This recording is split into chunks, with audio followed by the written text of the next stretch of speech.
Welcome to Choice Classic Radio. Like us on Facebook, subscribe to us on YouTube, and help keep this show alive by donating at choiceclassicradio.com. For more of your favorite old-time radio shows, join us on our companion podcast, Choice Classic Radio Detectives, where we bring to you tales from the greatest detective shows the golden age of radio had to offer. And now, with 946 episodes, broadcast on CBS Radio from 1940 to 1962, we bring to you Suspense. Now, the Roma Wine Company of Fresno, California presents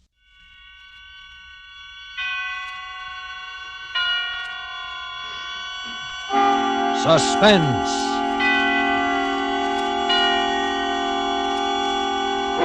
Tonight, Roma Wines bring you Mr. Lloyd Nolan as star of Murder for Myra, a suspense play produced, edited, and directed for Roma Wines by William Spear. Suspense, radio's outstanding theater of thrills, is presented for your enjoyment by Roma Wines. That's R-O-M-A, Roma Wines. Those excellent California wines that can add so much pleasantness to the way you live, to your happiness in entertaining guests, to your enjoyment of everyday meals. Yes, right now a glassful would be very pleasant, as Roma Wines bring you Lloyd Nolan in a remarkable tale of suspense.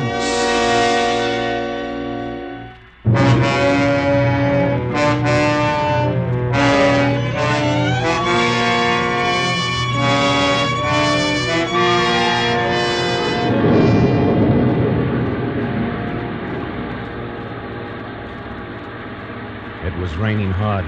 I was on the bus for Hollywoodland. Myra had said, "Take the last bus, Ernie. That'll get you to the house at about 1:30, and I'll see to it that His Highness and I don't get home from the party until after 2. That ought to give you plenty of time to get set." Well, I had taken the last bus, and it was 1:10, and we were coming to Beechwood Drive. Don't ride all the way. Get off at Beechwood and Franklin and walk up, just in case. I pulled the cord. I was following Myra's instruction to the letter.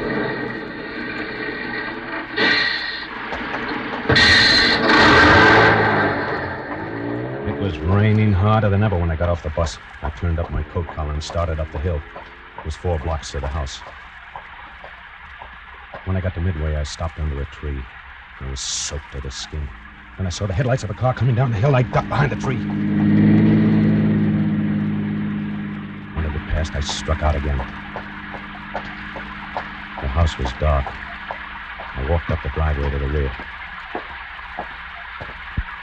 Go in through the kitchen door. I'll leave it unlocked. I tried the door. It opened. I stepped in. I stood still, listening for sound. Then I closed the door. Don't turn on the light, remember now. Then look for the lipstick on the table. I struck a match. The lipstick was on the table. The lipstick meant that the way was clear for me to go upstairs. The match went out, and I stuck the burnt end in my pocket. There was a puddle of water on the floor where I'd been standing. I got a kitchen towel and wiped it up. Then I wrung out the bottom of my trousers and wiped the floor again. I took off my coat and went to the sink and wrung out my coat, too. I looked at my watch. It was 1:55. Didn't have any too much time. Myra and the old man would be returning any minute now. So I walked into the next room. It was the dining room. The door on the other side of the room was open. Led into the hall. I could see the stairs. I walked into the hall and started upstairs. And the match went out. When I got to the top, I lit another. Our bedroom's the first door on your right. I opened the door. Saw the twin beds. I'll keep him late at the party, so that by the time we get home, he ought to be pretty knocked out and fall asleep in no time. He'll have been up since 6 a.m. And there was the clothes closet. I opened the closet door and stepped in. You'll find the hammer on the top shelf. I'll hide it behind some old hats of mine. I was groping for the hammer when I heard a car turning into the driveway. My first impulse was to run to get out of the house. Now that the time had come, I was afraid. I was deathly afraid. I started for the door and... You've got to go through with it, darling. It's the only way. It's his life or mine. Don't you see? If you love me, you'll do it. I took hold of myself. I stepped back into the closet and closed the door.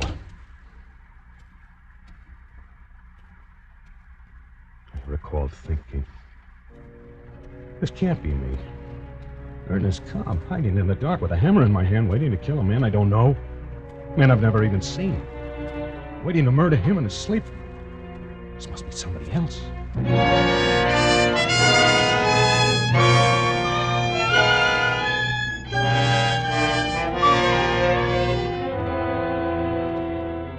For Suspense, Roma Wines are bringing you as star Lloyd Nolan in Murder for Myra by Lee Horton and Paul Bernard.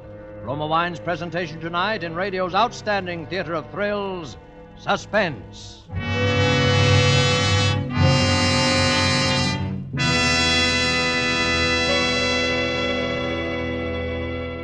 Elsa Maxwell's ideas on gracious entertaining are followed by women all over America.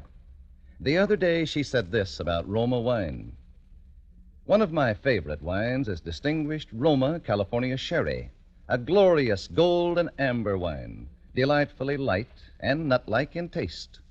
Roma Sherry is ideal for any occasion, before dinner with appetizers, or during the friendly evening hours. Yes, good Roma Sherry, like all Roma wines, is always unvaryingly good.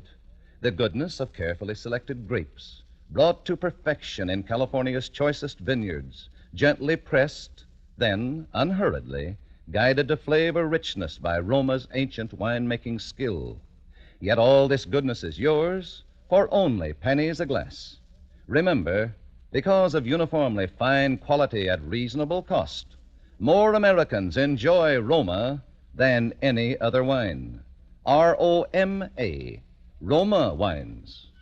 And now Roma Wines bring back to our Hollywood soundstage Lloyd Nolan in Murder for Myra, a narrative well calculated to keep you in suspense.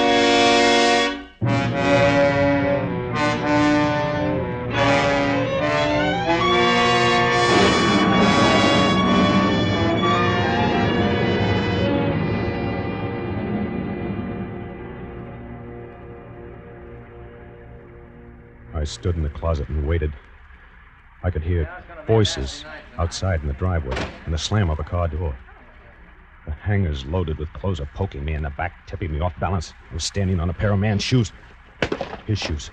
I kicked the shoes out of the way and shoved some of the hangers back and closer together. I listened. There was some sound from below.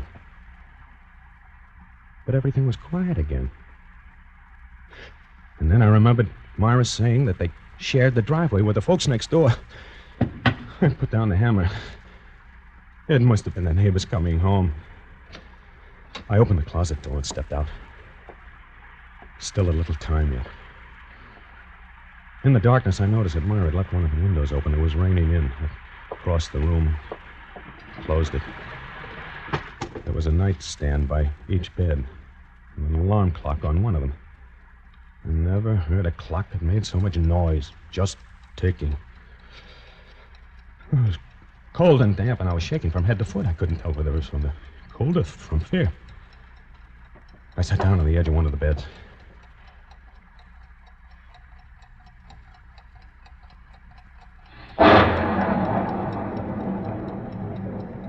Then I decided to have another look at the hammer. In a few minutes, I was going to have to use that hammer. It's a big, heavy one, Ernie. It'll do the trick, all right.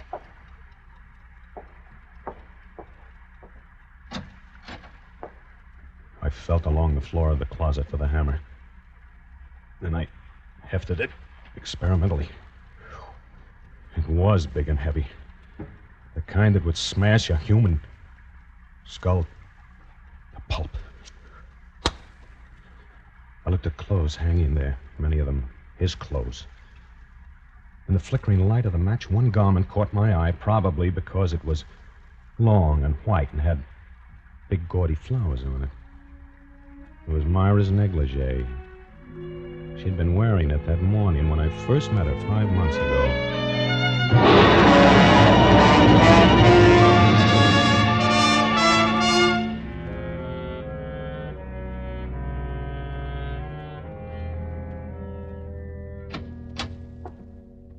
Hello.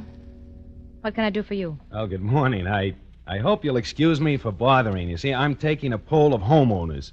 What kind of pull? Well, it has to do with your post-war plans. I don't have any.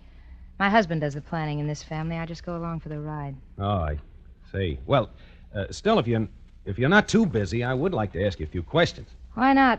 I'm just sitting around twiddling my thumbs. Come on in. Thanks. Thank you. It's a beautiful day outside, isn't it? Is it? I hadn't noticed. I sat down on the sofa and opened my portfolio. I felt ill at ease. Bare emotions do that to me, and Myra's emotions that morning were as bare as her throat in that low-cut negligee. I knew right away that she'd had a row with her old man. In my business, you get so you can figure out things like that. And it was as plain as the nose on my face. My nose was pretty obvious that day. I'd been to the beach and I was burned to a fiery red and my nose was peeling. She laughed then, at me, I guess. You got quite a case of sunburn, Mr. Cobb. Ernest Cobb. Yes, I have, haven't I? That's too much beach, I guess. I haven't been to the beach in 2 years. Oh, don't you like it? Sure, but what difference does that make? His Highness doesn't. Who? My husband. Let's have the quiz. Oh, yeah.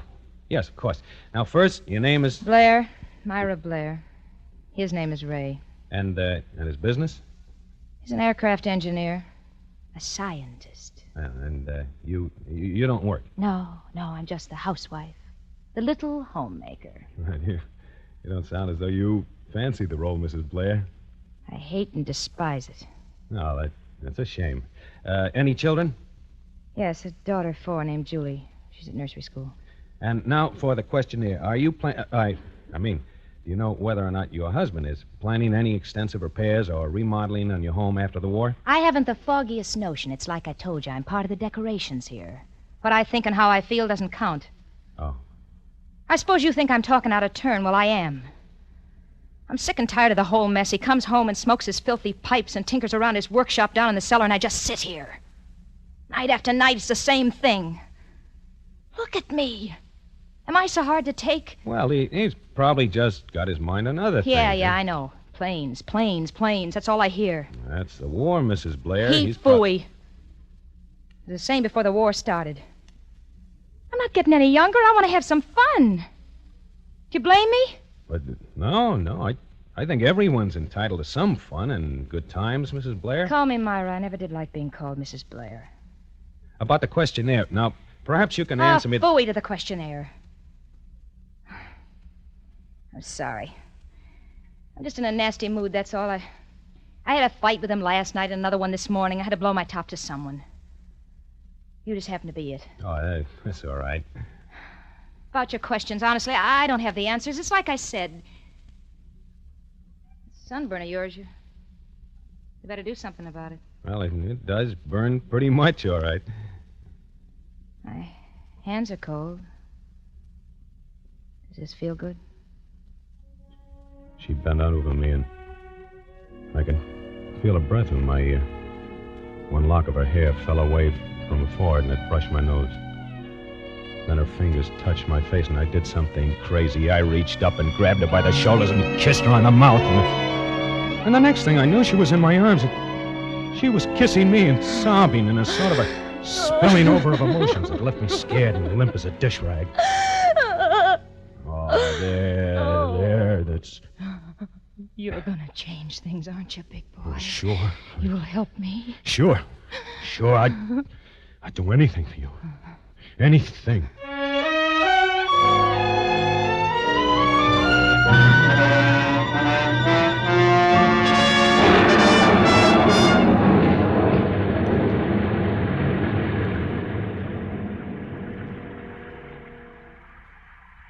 The match went out.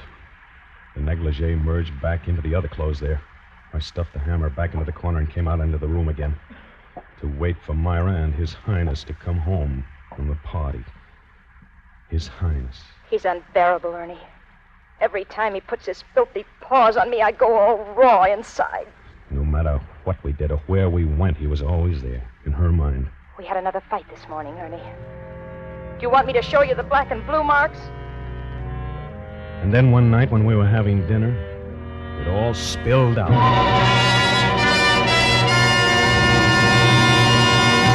There's only one answer, Ernie. I got to get rid of him. Well, that's what I've been saying all along. You've got to divorce him. No, Ernie. That isn't what I mean. Well, then what? I mean I'm going to have to do away with him. Myra. What? You're out of your mind. You don't know what you're saying. Oh, yes, I do. I've thought it all out. Myra, don't say such a thing. Don't even think it. What you're suggesting is... Murder, Ernie. That's right. Murder. I didn't sleep that night. And yet, worried as I was, that the idea didn't seem real to me.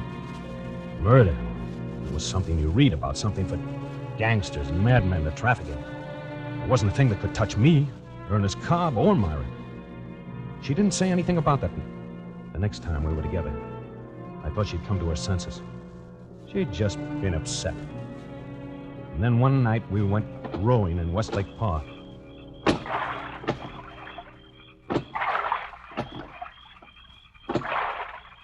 He's bought a gun. He's threatened to kill me. He wouldn't dare. It's him or me, Ernie. I got to get rid of him. Well, get rid of him, yes, but not the... What other way is there? I don't know, but... What other way is there? Name it. Well, how are you going to do it, Myra? I'm going to poison him. You'll help me, won't you? No, I couldn't. I'm not asking you to feed it to him. You can help me get a little poison, can't you? I don't know anything about poisons. I don't know anything about murder. Well, you can learn, can't you? If you're that dumb, maybe I can find someone else. Myra. There are others who'd be glad to help. Please, don't talk like that, Myra. Well, You know I'd do anything for you. there's a better way, Ernie. What? He's got a big, heavy hammer down in his workshop, Ernie. You could do the trick easy. Oh, no, Myra, not me. I'd do anything in the world for you, Myra. Anything, But the one thing that'd help me out of this mess. It's his life or mine, Ernie. If you love me, you'd do it. I can't do that. I can't. You'd leave it for me to do. No, It'd be a cinch, Ernie. You could sneak into the house some night when we were out and hide until we get home. With that hammer, it'd be all over in a second. And then we'd say a burglar came No, Myra, no. Oh, you don't love me, really. It's all just talk. No, it isn't. You know better than that. I worship you, Myra. I couldn't live without you. Ernie, you if know... you want me, you've got to do it. You've gotta, Ernie. All right, Myra. I suppose I knew I'd have to. It's just a little hard to get used to the idea, that's all. But I'll do it.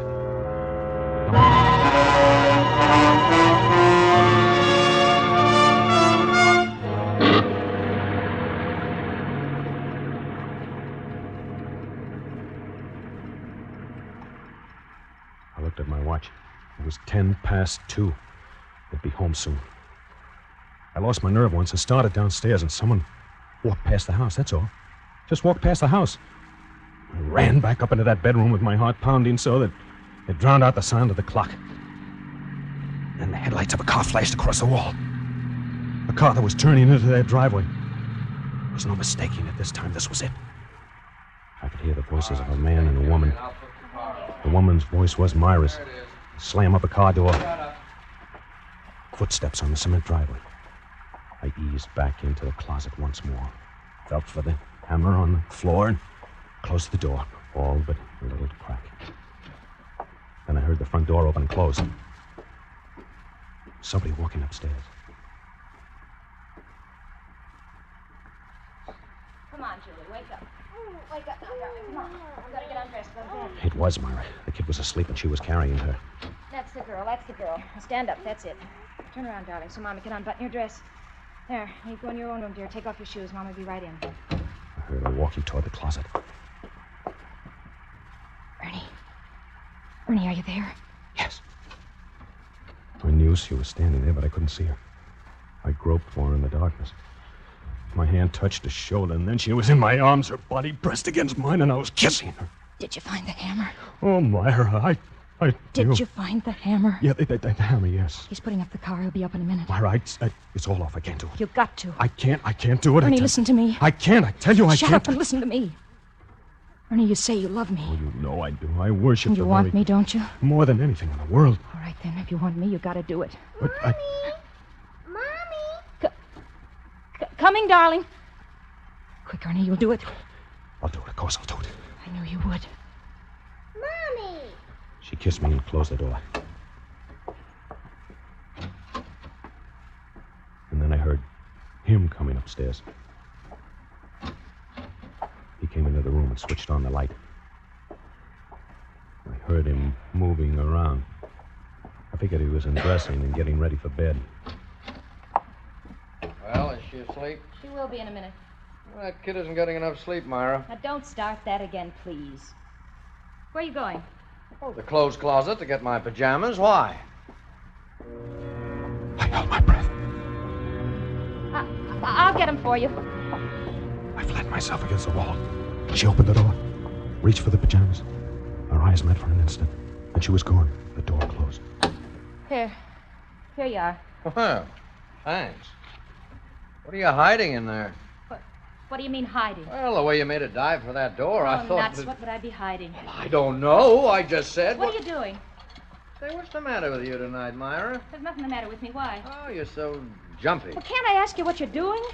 Fooling with the clock? Sure, but why jump out of your skin? I'm just setting the alarm. It's already set. I'm setting it ahead for 4 o'clock.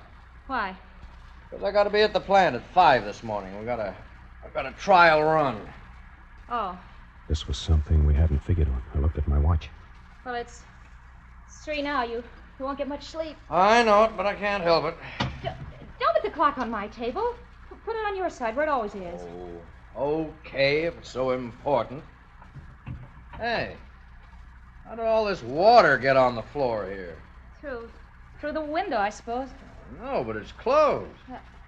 I closed it when I came up. We left it open. Oh. Well, if you're getting up at 4, you better get to sleep, don't you think? Oh, I guess so. I heard them get into bed. Well, good night. Good night, Myra. The stage was set. I breathed easy. Now, I'd only have to wait for him to... Then the thought struck me. Suppose he doesn't fall asleep right away. Suppose he doesn't fall asleep at all. He isn't so tired. Even if it is late. He doesn't sound knocked out to me. And before he can get to sleep, then the alarm will go off and I looked at my watch. It was exactly 5 minutes past 3. This'll never do. I thought I gotta get a hold of myself. I've got nearly an hour yet, and in that time he ought to... I listened. I couldn't hear a sound. Was he asleep? He might be, but I didn't know. I had to be sure. I'd wait half an hour. And if I didn't hear anything by then, I could be pretty certain he was. The minutes dragged on, and I listened. When the half hour was up and I hadn't heard a sound, I sat down on the floor, took off my shoes, and I picked up the hammer and turned the doorknob. I turned it very slowly. It made no sound. Then I opened the door and stepped into the room. Who's there? Who's there? Daddy, I want a drink of water. Oh, it's you. All right, baby, just a minute. What? What's the matter? Oh, it's the kid. She wants a drink of water. Oh, no, don't get up. Don't get up, Ray. Go back to sleep. I'll get it. I stepped back into the clothes closet and closed the door. I felt the blood drain from my head. I leaned against the wall. I heard Myra go into the kid's room. And then I slid to the floor.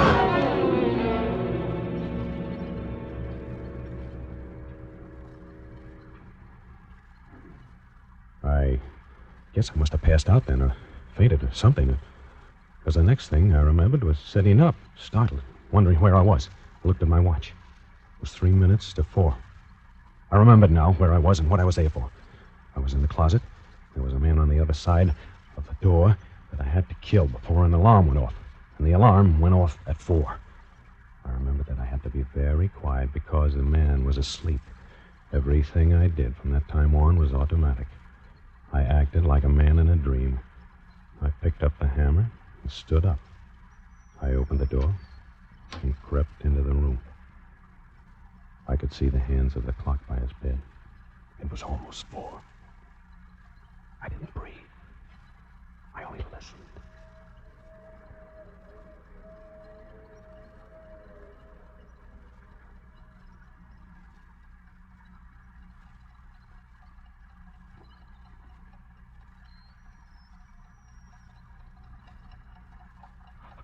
I touched the foot of the bed.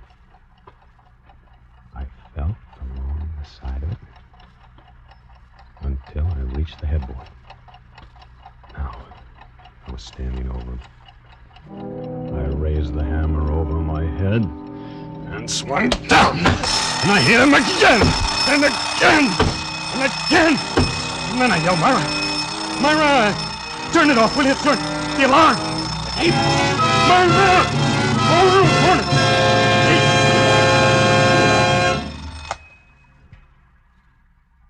And then the light went on. And I was looking at a man sitting up in the other bed. And he was pointing a gun at me. Hello, Ernie. I moved the clock. You saved me a lot of trouble.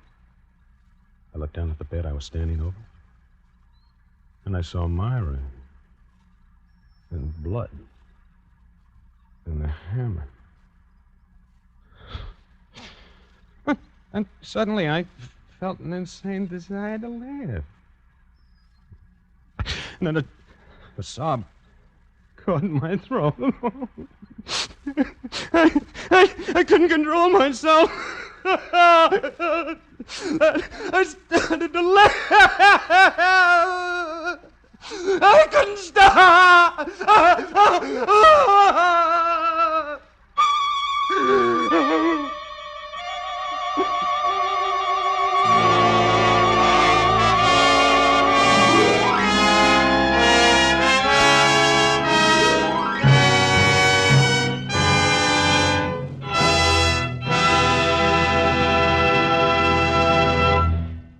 Roma Wines have brought you Lloyd Nolan as star of Murder for Myra, tonight's study in Suspense. This is Truman Bradley for Roma Wines, the sponsor of Suspense. August, one of the warmest months, calls for tall, frosty iced drinks. And famous hostess Elsa Maxwell recently said, "I've discovered the perfect hot weather drink. Wonderfully cooling and refreshing. One that guests really go for. I mean, Roma Wine and Soda, made with distinguished Roma, California Burgundy, or Sauterne. Yes, Roma Wine and Soda is simple to prepare. Half-fill tall glasses with Roma Burgundy or Sauterne. Add ice cubes, sparkling water, and a bit of sugar. And for a decorative touch, garnish with cherries or fruit. And be sure to use Roma wine, always uniformly good, yet costs only pennies a glass, so you can serve it often. And next time you use vermouth, choose Roma vermouth, sweet or dry.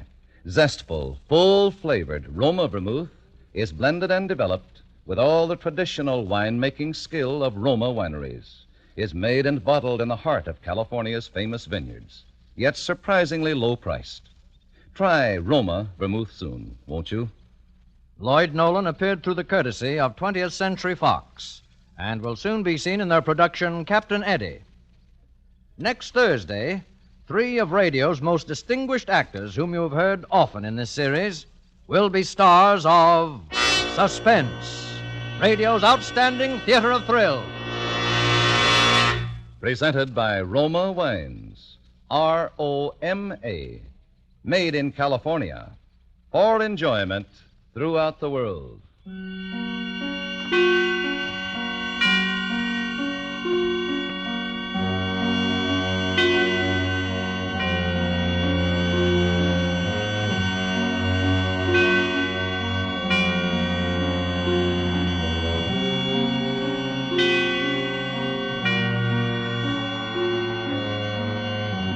This is CBS, the Columbia Broadcasting System.